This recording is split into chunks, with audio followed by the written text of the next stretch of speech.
Glad to see you. Here. Very, very happy to see you. At the Manned Spacecraft Center, Houston, engineers have already begun working out some of the problems of docking an American and a Russian spacecraft by 1975. The joint spaceflight is the result of an agreement recently signed by President Nixon and Soviet Premier Alexei Kosygin. NASA's project manager for the U.S.-Russian mission is Dr. Glenn Lunny.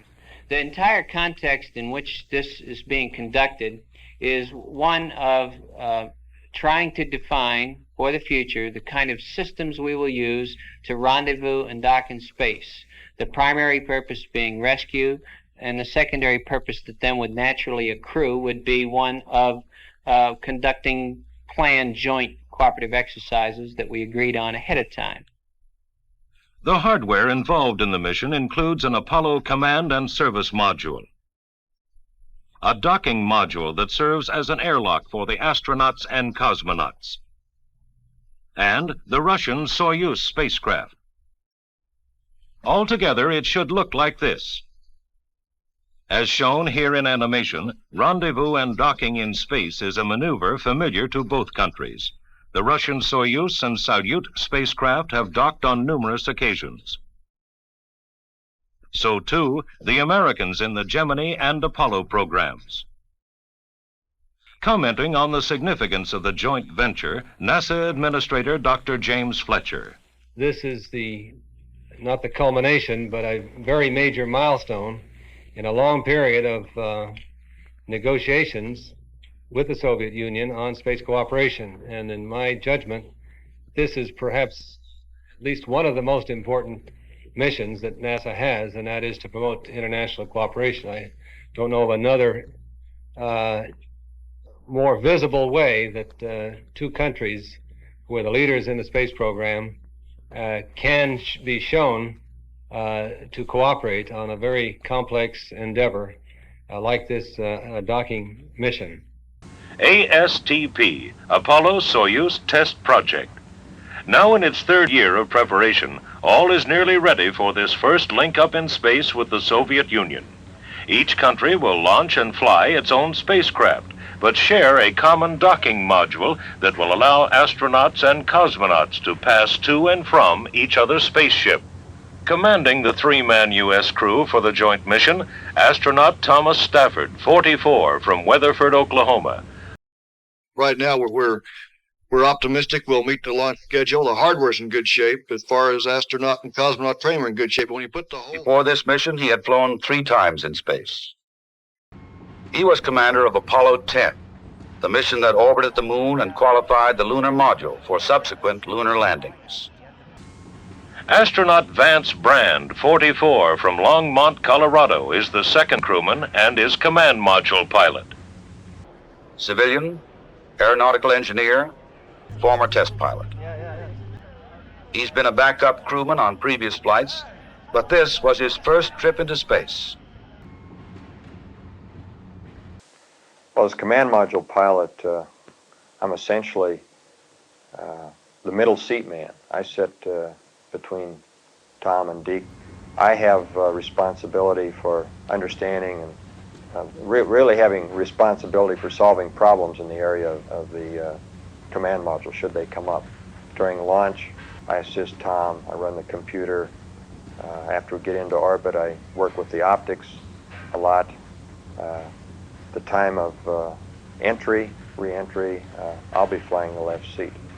We sort of, in a nutshell, all are generalists and understand each other's jobs pretty well, but we home in a little bit on being specialists, and in that regard, I'm a command module specialist. Astronaut Donald Deke Slayton, 51, from Sparta, Wisconsin, will serve as the docking module pilot. A civilian and a veteran of the U.S. space program, one of the original 7 astronauts, he was scheduled to pilot the 4th manned Mercury flight. A slight heart irregularity interrupted his flight career. He was returned to full flight status in 1972. In the United States, I want to visit Hollywood Alexei Leonov, Soyuz commander. because I want to be a movie star. Colonel in the Soviet Air Force. No, I don't want. Some stuff I want.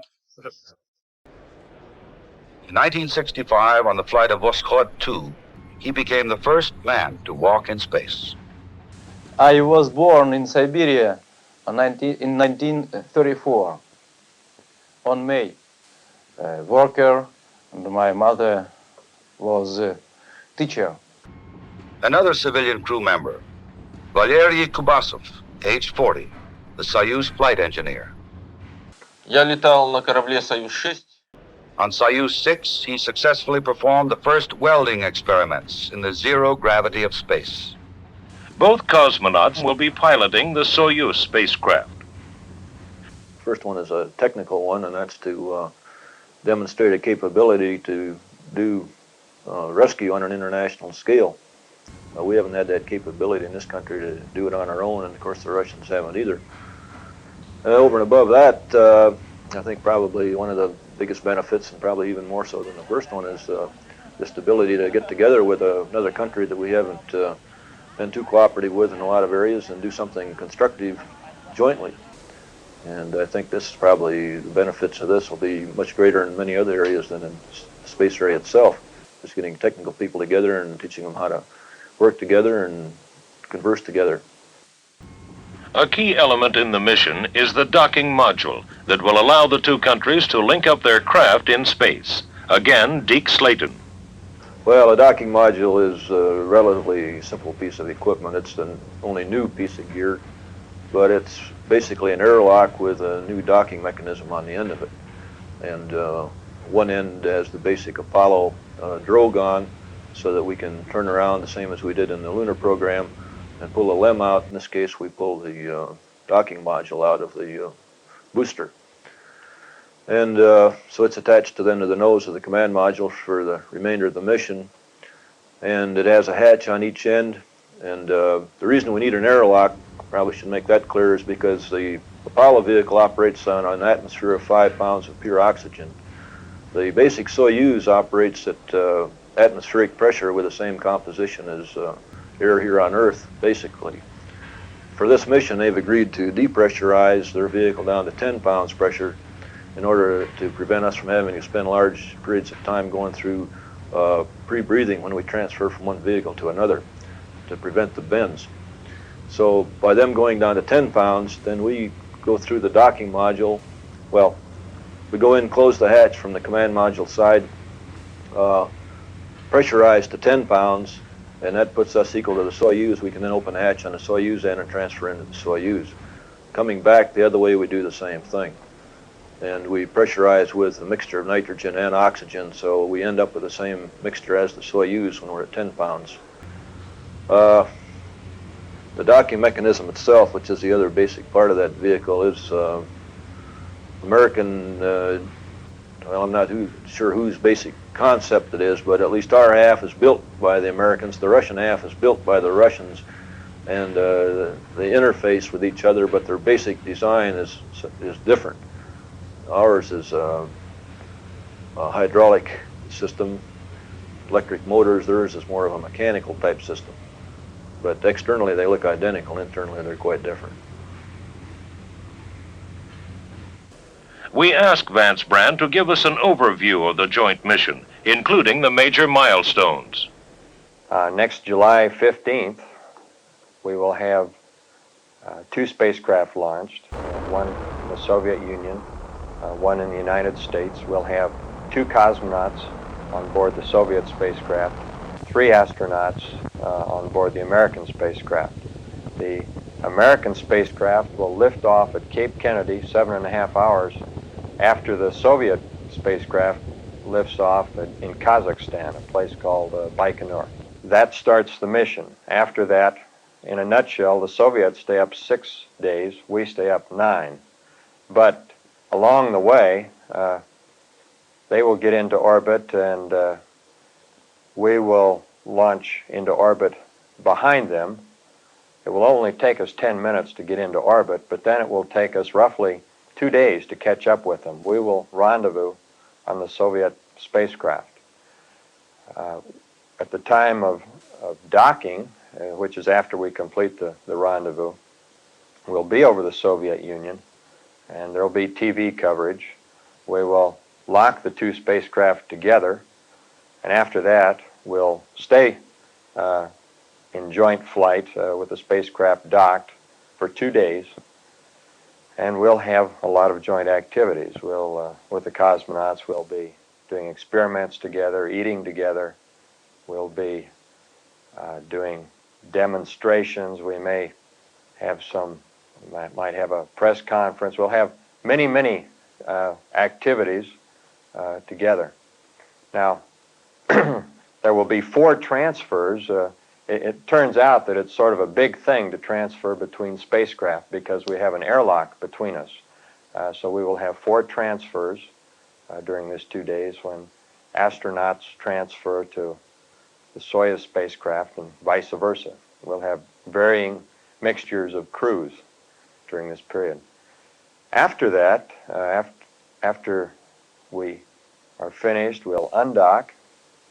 We'll have some experiments in which we fly close to one another. Finally, Soyuz will land in Kazakhstan. We'll continue in space flight for a few more days doing experiments, and then we'll land near Hawaii. Meals will also be jointly shared. Astronaut Stafford explains. Well, we've already selected our menu for the first. Vic, Slayton, and I will eat an evening meal over in the Soyuz. Then later on, Colonel Leonov will eat lunch in our spacecraft at the same time Vance Brand eats lunch over in the Soyuz. So everybody will have a chance to eat in everybody else's spacecraft. Пожалуйста, Том, читайте первый параграф. Да. For both the astronauts and cosmonauts, it has meant learning a new language. Мы живем в Одессе. Well, language has been a problem, starting out because neither one of the basic crews, at least the prime crews, could speak the other's language. We really had a crash course on it. We finally decided that what we will do is, for major commands and sequences, we will speak Russian and they will speak English. In this, it works out very well because when you speak a foreign language, you always tend to speak slower and speak more distinctly. However, on some of the announcements to the ground, we'll be using English at times, we'll be using Russian. As far as commands, when we open up the hatches, increase pressure, decrease pressure, we'll speak Russian, they will speak English. Я думаю, that the score, я provided look 3.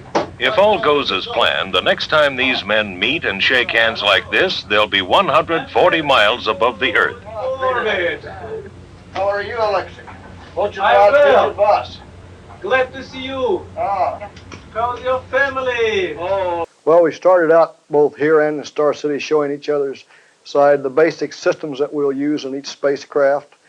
Then from there we've gone into the procedures that we'll use as far as how the commands will, how they come together, the basic operations of the hatches that open and close, the sequence that we bring pressure up, lower pressure down between the two spacecraft, and finally emergency procedures in case of smoke or fire or other type of unforeseen circumstances, contingency situations. In preparing for their mission, Soviet and American crews spent a good deal of time together. In formal mission training, in learning about the other man's culture, in getting to know the man himself. As this was a time of mission preparation, it also brought together engineering and technical specialists from both sides. Heading up the teams were Dr. Glenn Lunny, the American project director, and his Soviet counterpart, Professor Konstantin Bushuyev. Under the direction of these two, an atmosphere of cordiality and mutual respect developed that pervaded the many months of meetings and negotiations. Joint groups were assigned to 5 general areas: communications and tracking, life support and crew transfer, mission planning, control and guidance, and mechanical design.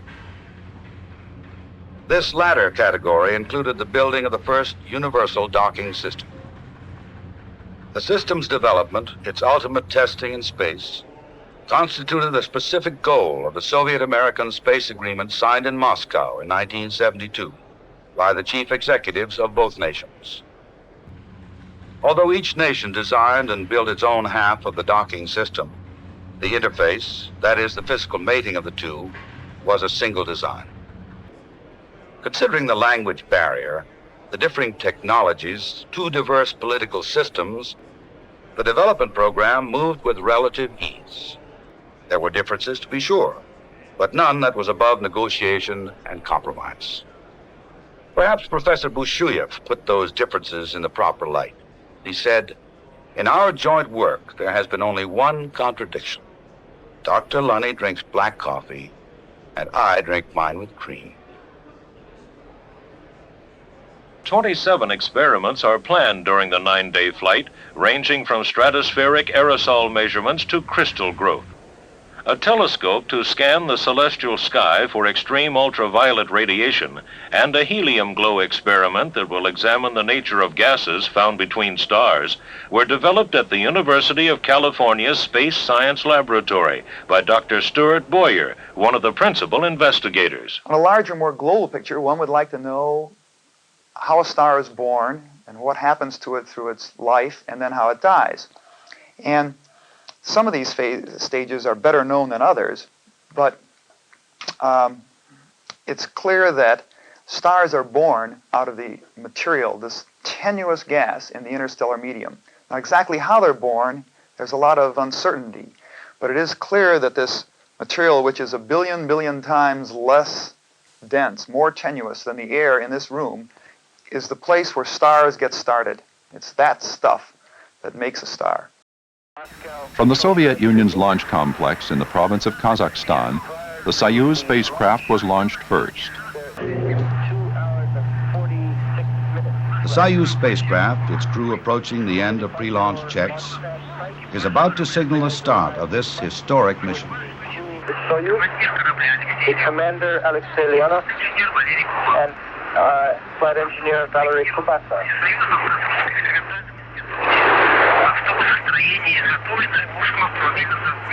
The bus was made at the Moscow bus factory and is made especially for transporting the crew to the launch site. And within the bus there is a vacuum system whereby one can remove the dust within the bus and keep it clean. The bus has wide windows installed, and the windows are darkened to prevent sun's rays from actually penetrating too brightly. Chairman of the State Commission, the crew of the Soyuz spaceship is ready for the joint flight with the American spaceship Apollo. Crew Commander, Colonel Leonov.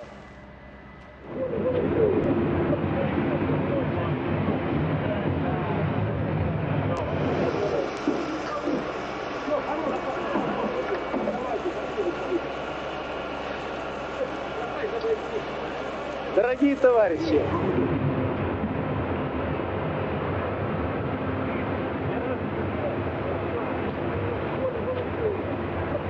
друзья, Dear comrades, friends, we have the great honor of participating in the first international flight of manned spaceships. The fulfillment of this experiment will yield still broader possibilities in our space research. We pledge to the party's Central Committee, our Soviet government, our Soviet people, that we shall give all our energy, knowledge, and experience to carry out our country's assignment with honor.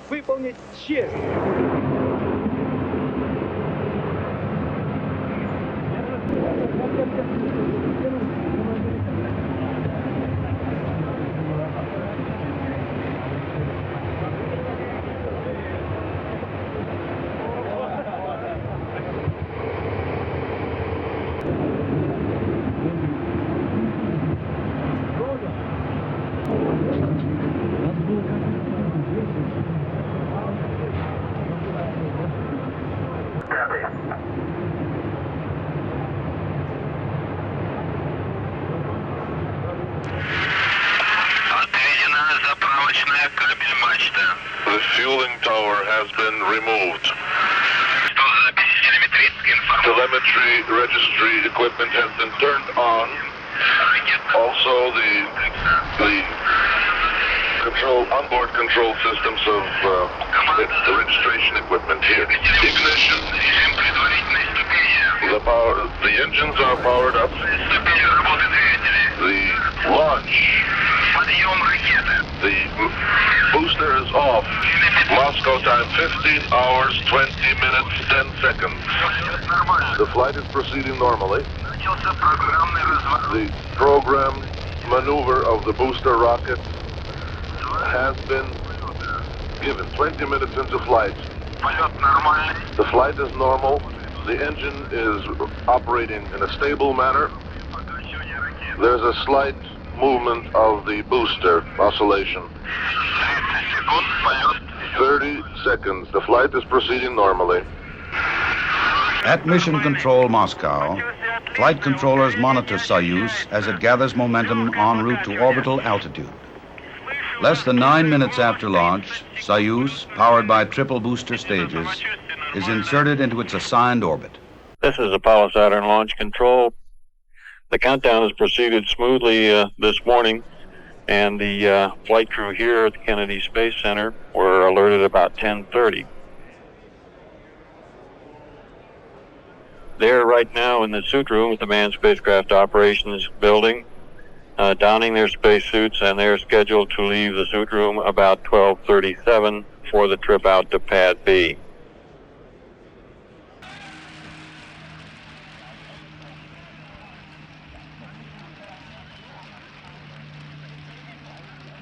The weatherman continues to be cooperative. A near-perfect day for the launch. Made to order for the thousands lining the roadsides and beaches to witness this Apollo-Saturn finale. The Apollo aboard a Saturn 1B launch vehicle blasted off from NASA's Kennedy Space Center in Florida. 20 seconds. The engines will actually start. The engine sequence starts at 3.1 seconds in the countdown. We'll hold down till thrust builds up. 11. Engine ready light on. 10, 9, 8, 7, 6, 5, 4, 3, 2. Engine sequence start. 1, 0. Launch commit. We have a liftoff. All engines building up thrust. Moving out. Clear the tower.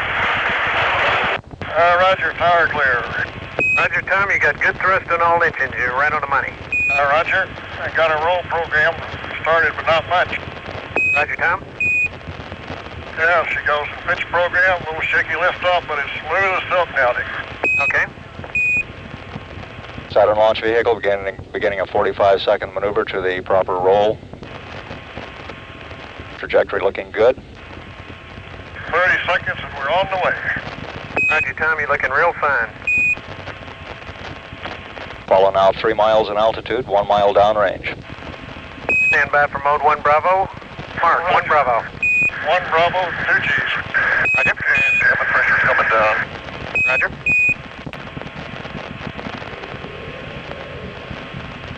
One minute 30 seconds, still looking good, 6 miles downrange. Apollo Houston, you're mode 1 Charlie. Roger, 1 Charlie, Dick. That's firm. 3.5. And Pete Frank getting a status for staging. Go for staging. Apollo Houston, you're go for staging. Roger, go for staging.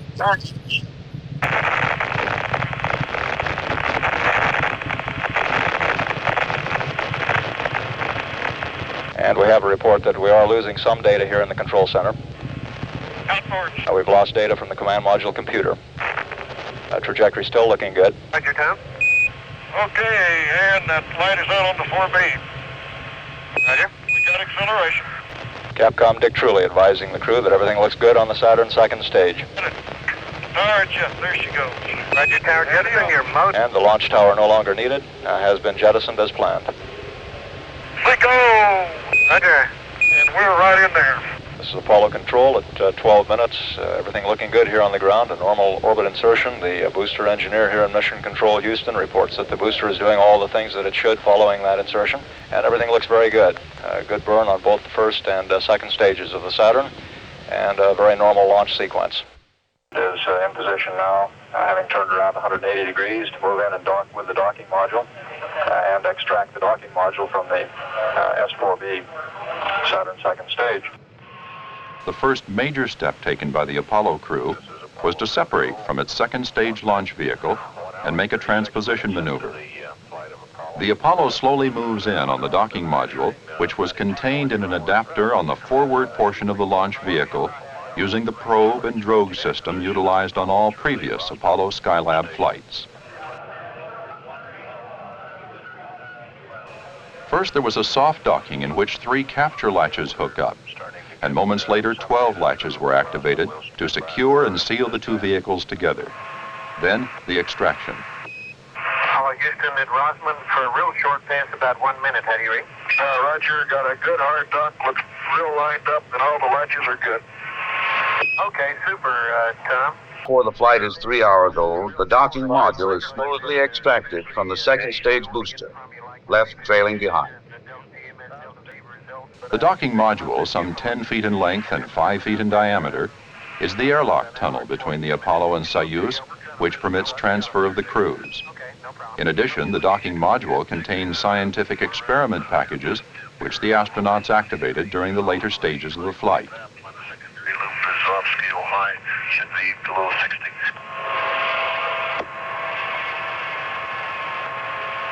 Okay, Deke, we don't have data here, but we will be looking at those. I've got a couple of parameters I'm going to need a readout from you on also. Okay.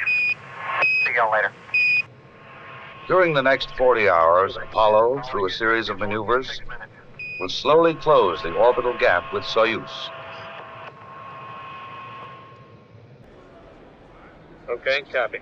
This is Apollo Control. Apparently the EPI maneuver was indeed successful.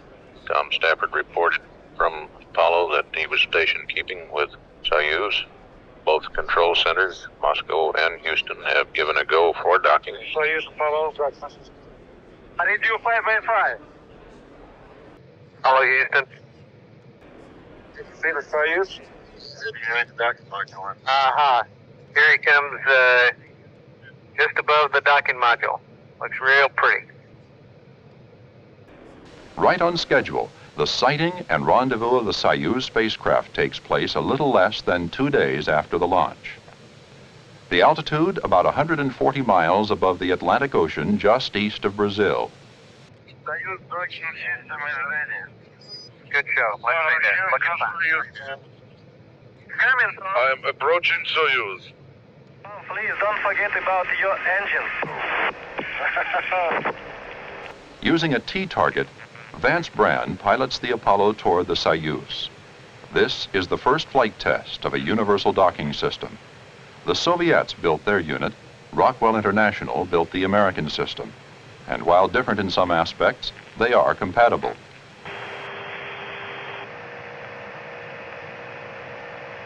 Inform us about range rate.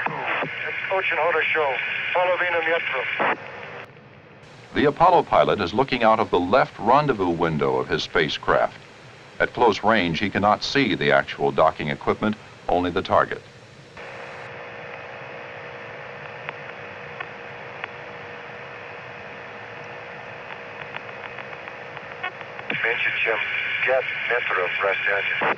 Less than 5 meters distance. Houston, can you close down the f-stop some? 3 meters. 3 meters. 13 meters. 1 meter.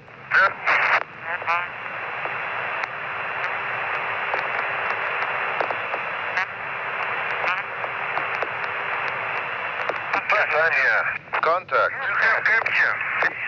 Capture. We also have capture.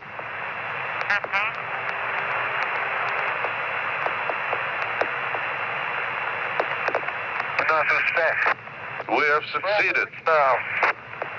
Everything is excellent. Soyuz, Apollon, начинаю стягивание. Soyuz, this is Apollo. Initiating retraction. Houston, Apollo. Go ahead, Tom. Говорит Professor will show you into Mayaki Stakovka. It was a soft docking. Tell Professor Bushuyev it was a soft docking. Apollo Commander Tom Stafford, followed by Deke Slayton, entered the docking module. Stafford confirmed that the docking latches functioned and the two spacecraft were sealed. Later, he began to remove the hatch. Simultaneously, Leonov was removing the Soyuz hatch. Stafford and Slayton had been in the docking module approximately 30 minutes before the hatches were open. It takes that time to pressurize from 5 psi to the 10 psi of the Soyuz, and to also obtain a two-gas nitrogen-oxygen atmosphere. Fixed television cameras in the docking module beamed back to Earth. Via the ATS-6 satellite, the historic meeting of the American and Soviet spacemen, and the handshakes. First, Leonov with Stafford, then Leonov with Slayton. Alexei. Our viewers are here. Come here, please.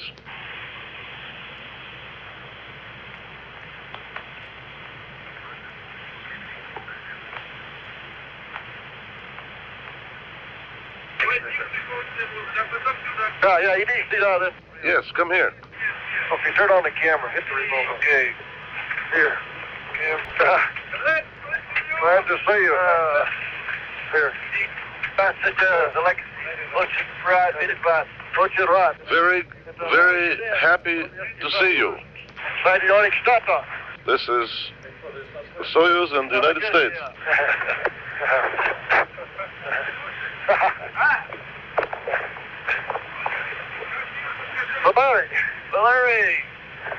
Valery. Come here. Valery, how are things? We too.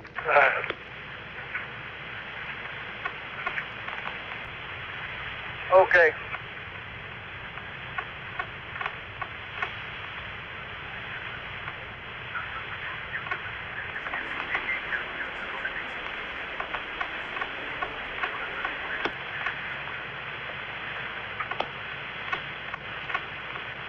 Command Module Houston, we're still not hearing Soyuz well. Are you hearing them? Loud and clear.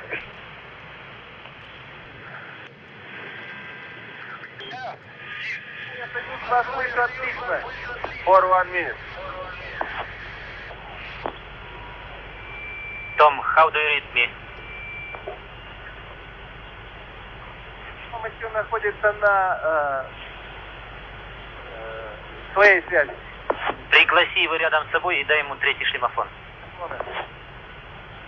In the first crew transfer, astronauts Stafford and Slayton are hosted in Soyuz by cosmonauts Leonov and Kubasov. Vance Brand remains behind to monitor Apollo systems.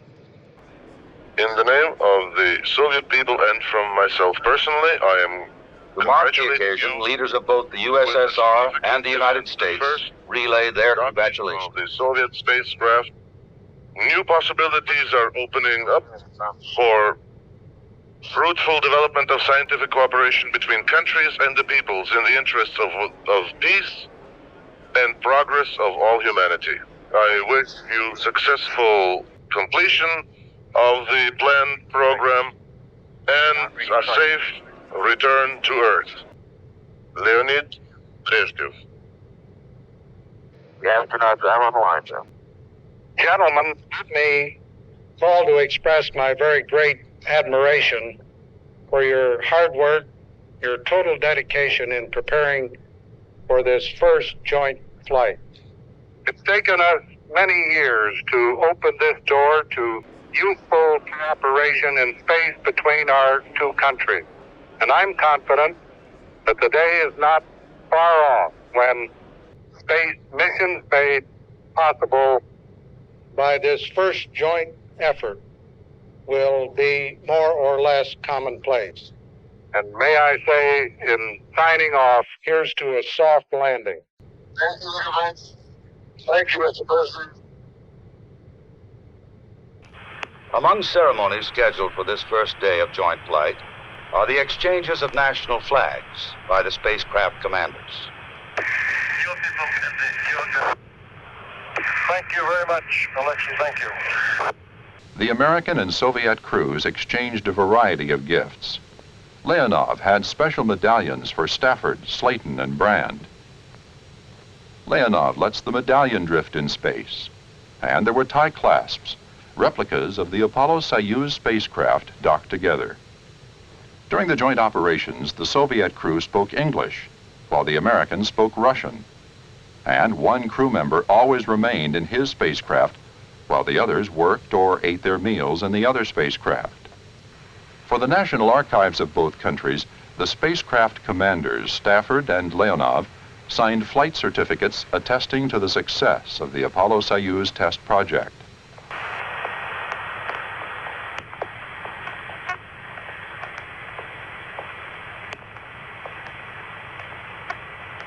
Joint crew, something seems to be floating up the docking module tunnel. It's probably the certificate tube. Cover the tube in a minute, sir.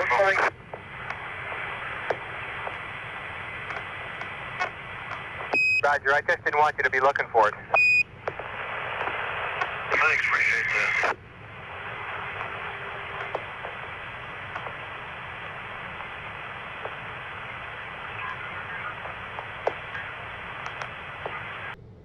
Finally, they sit down to dinner in space, Russian style. The spacemen shared their food. All of the Americans had eaten borscht, but this was the first time they had eaten borscht from a tube. A tube labeled vodka. During the joint operations, they shared food, but each admitted later that they preferred their own. Early in the space program, American astronaut crews dined from plastic bags containing dehydrated or freeze-dried meals reconstituted with water. This was improved in the Apollo spacecraft, which had hot water and warm meals. And in the long-duration missions of Skylab, which had an oven, the meals were similar to Earth-bound TV dinners. Go ahead. We're getting a good picture here, and we're wondering what you're eating down there. If you have a chance, maybe you could tell us a little about it. Sure thing. Right now, I've just finished some strawberries reconstituted, and Deke's eating some too. We're getting ready to eat some borscht, as you can see here. Roger, we see the tube.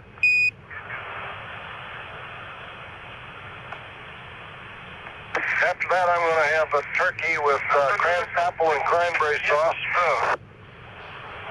Also, I have apple juice here, which they made a little joke and had a different label on the other side of it.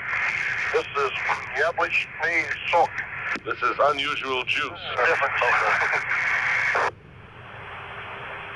It's apple juice.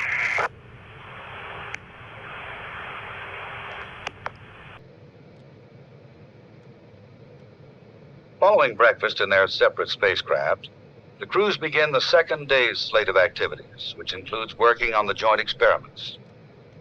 An electric furnace is aboard for high-temperature testing of metal alloys and crystal material samples.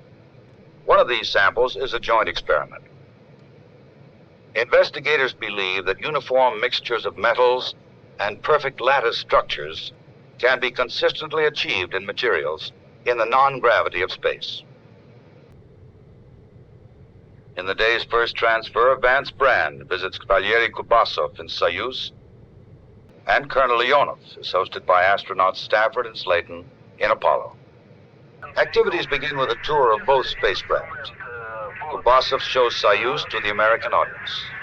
You can see it on your TV screens now. So-called globe instruments shows automatically the point of the Earth.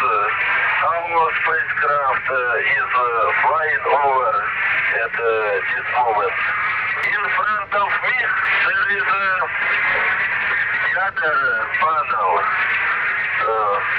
It shows us how the system is operated now. Here it is. We can send digital data, use this panel in automatic system.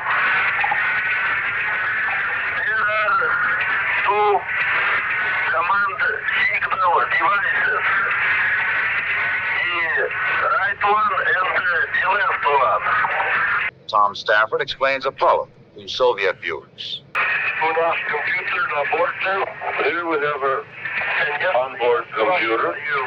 And if I ask the computer what our apogee and perigee are, the computer will think about how to respond. It should take a year before the astronauts know all the systems.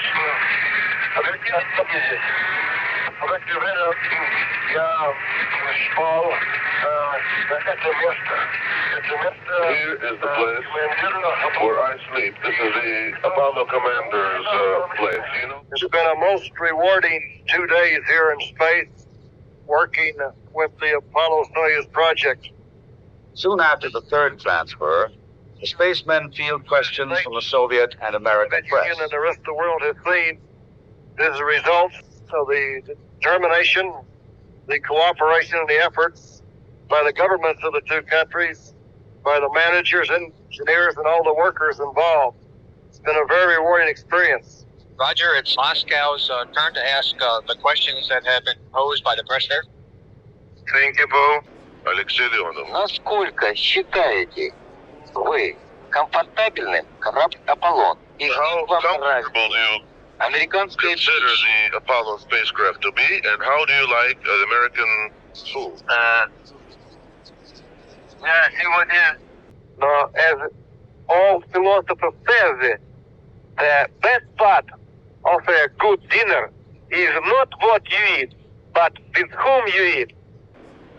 The total system we have demonstrated here, the new docking device, the rendezvous system using techniques in both countries, the communications and procedures and techniques could be available in the future if required. Not on an instant's notice, but it could be available. So I think we have taken a great step, that indeed we have opened a new era in the history of man on this, and it will be beneficial. North of New England, as the workday ends, Tom Stafford presents Alexei Leonov's spruce tree scenes. A present of the United States, a present to your people.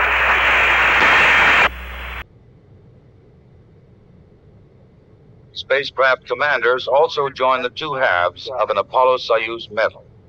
One half launched with Soyuz, and the other half with Apollo, to symbolize the link-up in orbit. Okay, you might tell, I don't want to mention that. I just happened to check the roll index angle that we put on, between the command module and the docking module. Roger. It's about as close as you can get it to zero. Maybe it's less than 20th to a 50th of a degree off.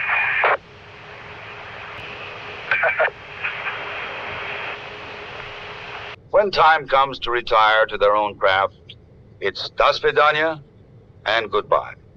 The joint experiments would resume the following day, but only by voice. We're about 35 minutes away from undocking. Undocking will take place at 9542, first undocking. The go for undocking will be given at the upcoming Vanguard pass. Coordination between the two spacecraft and between the two control centers and their respective spacecraft for the go, no-go for undocking. The second docking, redocking, will take place prior to loss of signal on this upcoming ATS-6 pass. This is Apollo Control. At acquisition here, we should have confirmation of undocking and real-time television picture of Soyuz from Apollo as it backs away in preparation for the solar eclipse experiment. How did the undocking go? Docking went normally, pressure is normal. We are now in orbital hold mode. Apollo has left the field of view and we cannot see him so far. Roger, we've docked at station TV.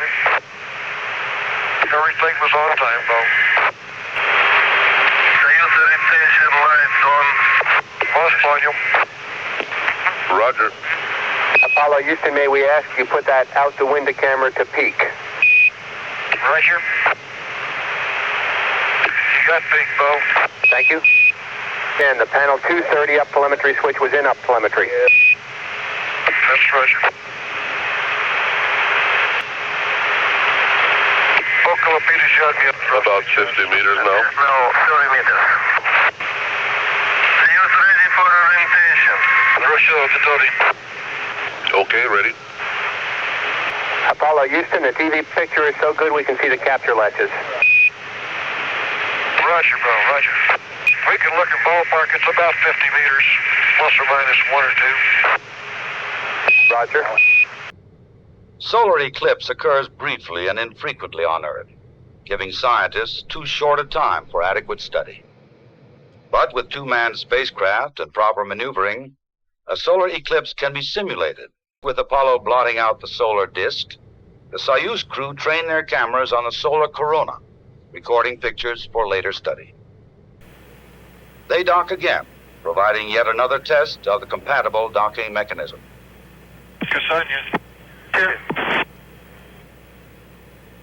Apollo, this is Soyuz initiating retraction.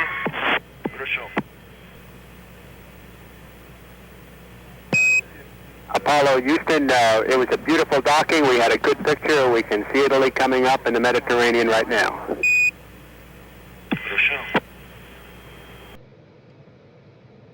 Apollo Houston through Action, we're hearing your call. Roger, we were back. Everything was on time, though. After some 3 hours, the two spacecraft separate for the last time. Both crews filmed each other as the Apollo flew around the Soyuz. Apollo maneuvers into position for the final joint experiment, ultraviolet absorption, the measurement of oxygen and nitrogen particles in the upper atmosphere. Apollo directs light beams of special wavelengths to a reflector mounted on Soyuz. The beams bounce back to Apollo and are there analyzed by a spectrometer. It is the first such measurement by this method. The results have given investigators a clearer knowledge of outer atmospheric makeup, including the quantities of ozone in the upper atmosphere. Termination of the experiment signals the end of the joint phase of the mission, and the separation between spacecraft grows more distant with each successive orbit. Apollo will fly solo for 4 more days, but the crew of Soyuz makes ready for return to Earth.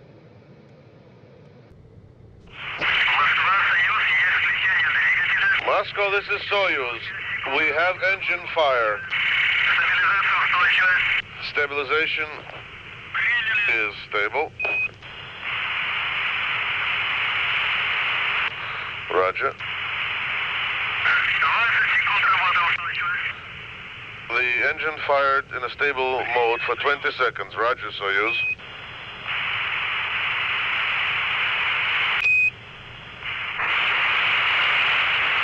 Soyuz now out of range of ascension. We show that their deorbit burn began at 5:10 and 35 seconds a.m. Central Daylight Time. Soyuz crew reported at least a 2-minute burn. Good morning again. Jim Hartz and Alan Shepard from the Mission Control Center in Houston, Texas. Live this morning, the Soviet spacecraft is about to land in the Soviet Union. The Soyuz recovery, a focal point of media coverage, is typical of worldwide interest in the mission. Not since the first landing on the moon 6 years earlier has the Houston News Center seen this much press activity. The descent vehicle of the Soyuz spacecraft descending under its parachute. Moscow time 13 hours, 44 minutes, 50 seconds.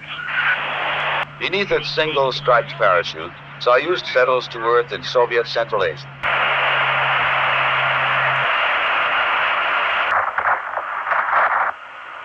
Retro rockets cushion the impact.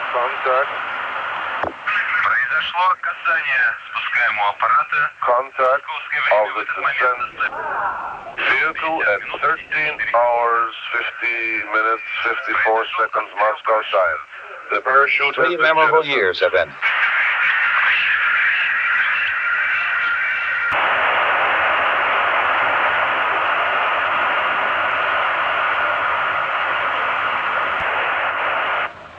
Apollo will have very good news this morning, 10 minutes from now, when they get their wake-up call through the Vanguard.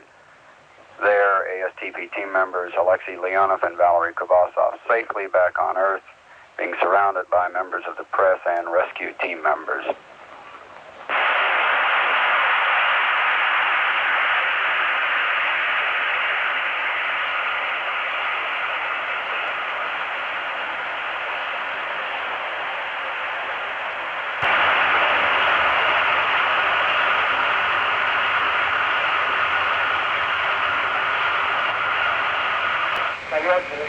So this joint flight is completed. We've all seen the exciting moments of the launch of the spacecraft. We all were witnesses of the docking and the handshake in orbit by Soviet and American cosmonauts. And finally, we just now saw the marvelous process and the exact on-schedule precision of the descent of the Soyuz spacecraft, the descent vehicle of the Soyuz 19, and we saw how close it came to the aiming point. Alexei Leonov and Valery Kubasov have secured yet another place in the history of spaceflight. Apollo continues in orbit, carrying out the remainder of the 27 experiments in space sciences, life sciences, and applications. Among the less notable passengers aboard are numbers of killifish. Sealed in seawater, they are in key stages of maturity. Scientists want to pursue an earlier investigation in which fish taken into orbit on Skylab had orientation difficulties in zero gravity, while those that were hatched in orbit adapted quite well. On return to Earth, the specimens will be compared to similar stages of Earth-raised fish.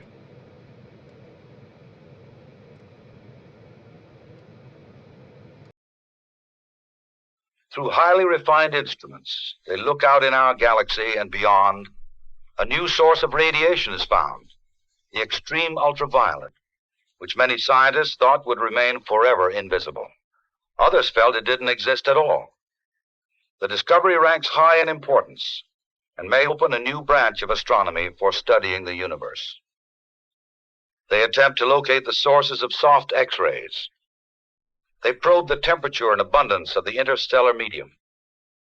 They test ways of long-term monitoring of aerosol particles in the atmosphere, which may have profound effects on our weather and environment.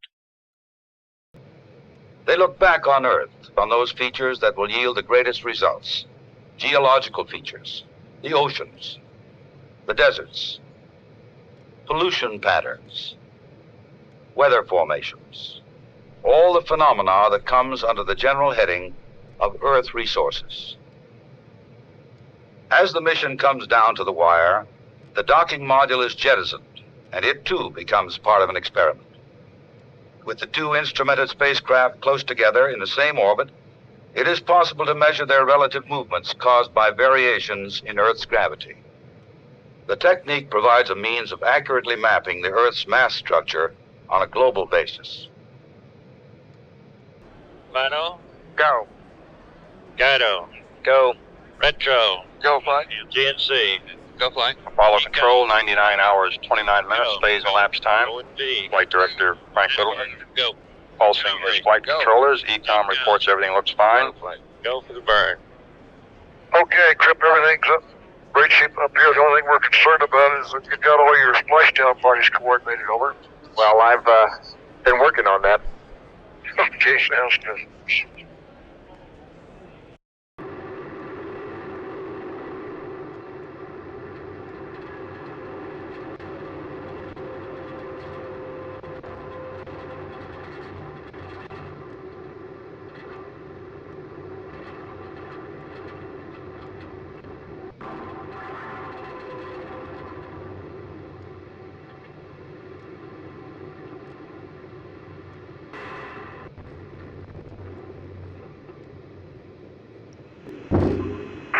Drogues visible from the New Orleans.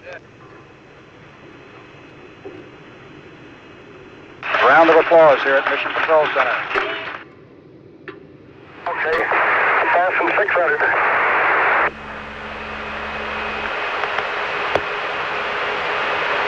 In Pacific waters west of Hawaii, Apollo reaches the end of its journey and the end of an era.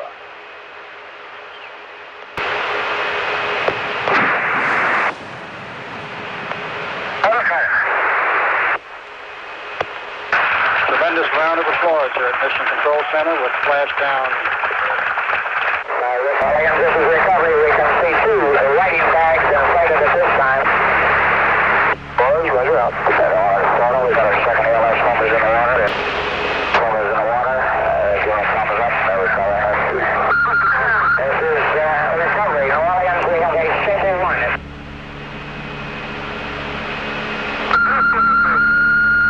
Boys, roger out.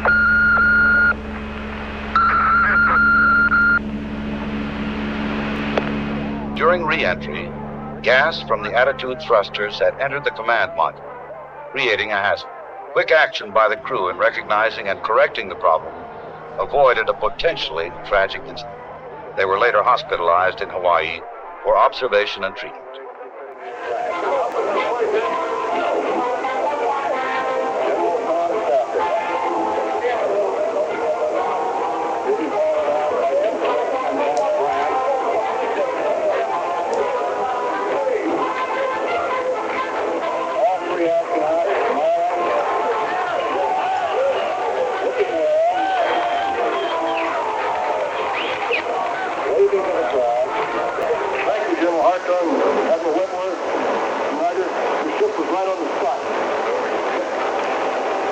Apollo-Soyuz, the way it's gone, I think, is a great ending to the Apollo project.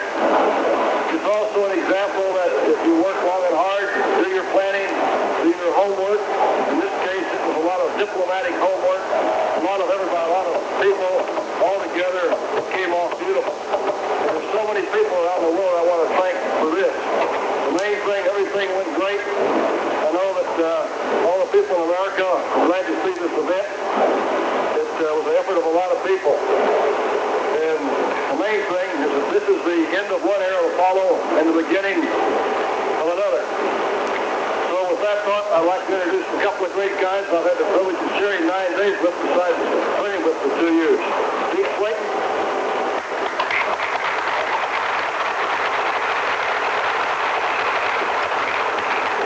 Thank you. I know it's customary to say that it's great to be back. We're happy to be here. I'm not really sure that's true in our case, though, because we've had so much fun the last 9 days. I'm looking forward to having to go back to work again. But since we had to come home, we were very happy to see you guys out here to pick us up. It really looked great when we saw those guys through that window. We picked up a little smoke. I know we had about 24K, and we were dropping and acting pretty good in those, so it was really a pleasure to see those guys. Thank you very much. Grand Marshal Pilot Vance Graham.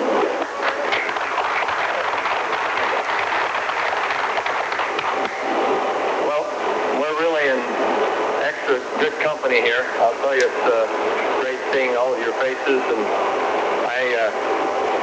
I've wondered for many years what it would be like when this day came along, and it's a great feeling to see this ship out here when it splashed down in the water and get aboard. I think it signals, like Tom said, the end of an era.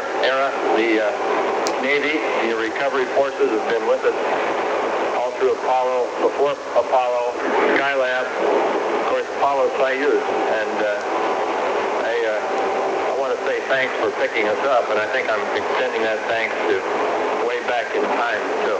Thanks.